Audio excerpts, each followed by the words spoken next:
उत्तर मध्य मुंबईतनं भाजपनं ज्येष्ठ वकील उज्ज्वल निकम यांना उमेदवारी दिलेली आहे आणि आपली उमेदवारी जाहीर झाल्यानंतर आता उज्ज्वल निकम मुंबादेवीच्या दर्शनासाठी दाखलही झालेले आहेत। उत्तर मध्य मुंबईत उज्ज्वल निकम विरुद्ध महाविकास आघाडीच्या वर्षा गायकवाड यांच्यात थेट लढत होतीये। भाजपच्या विद्यमान खासदार पूनम महाजन यांचा पत्ता कट करण्यात आल्याचं देखील पाहायला मिळालंय। उत्तर मध्य मुंबईतनं उज्ज्वल निकम हे महायुतीचे भाजपचे उमेदवार आहेत। काल त्यांची उमेदवारी जाहीर झाल्यानंतर आता आज उज्ज्वल निकम मुंबादेवीच्या दर्शनासाठी आलेले आहेत। आपण त्याचीच ही दृश्य सध्या पाहतो।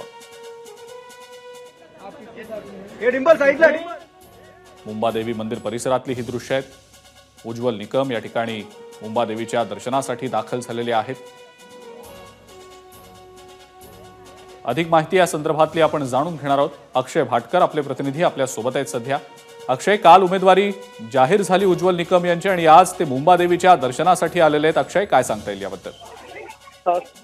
त्यांनी सिद्धिविनायकाचं दर्शन घेऊन प्रचाराला सुरुवात केली होती आणि उज्ज्वल निकम यांचं नाव हे अगदी अनपेक्षितपणे पुढे आलेलं होतं, कारण की उत्तर मध्य भाजपचा मतदारसंघ आहे। या ठिकाणी गेल्या 2 टर्म पासून पूनम महाजन या खासदार होत्या, मात्र यावेळी पूनम महाजन यांना तिकीट न देता दुसऱ्या कोणाचं तिकीट मिळेल अशी अपेक्षा होती, पण सगळ्यांनाच धक्का देत नेहमीप्रमाणे भाजपने उज्ज्वल निकम यांना ही उमेदवारी दिली आहे आणि आजपासून त्यांनी आपल्या प्रचाराचा नारळ देखील फोडलेला आहे। आता सुरुवातीला ते मुंबादेवीच्या दर्शनाला आलेले आहेत आणि तिथलं दर्शन घेतल्याच्या नंतर ते दादरला जाणार आहे। दादरला जाऊन ते चैत्यभूमीवर जाणार आहेत।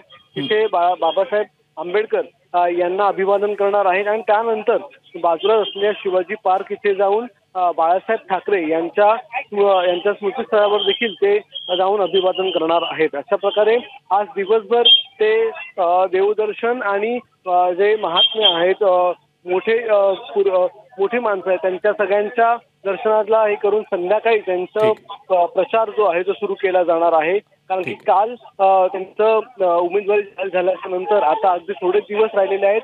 20 मेला मुंबईमध्ये मतदान आहे आणि त्याच्यामुळे आता त्यांनी प्रचाराला आजपासून सुरुवात केली। ठीक आहे अक्षय, धन्यवाद सविस्तर माहिती दिली त्याबद्दल। एबीपी माझा, उघडा डोळे बघा नीट।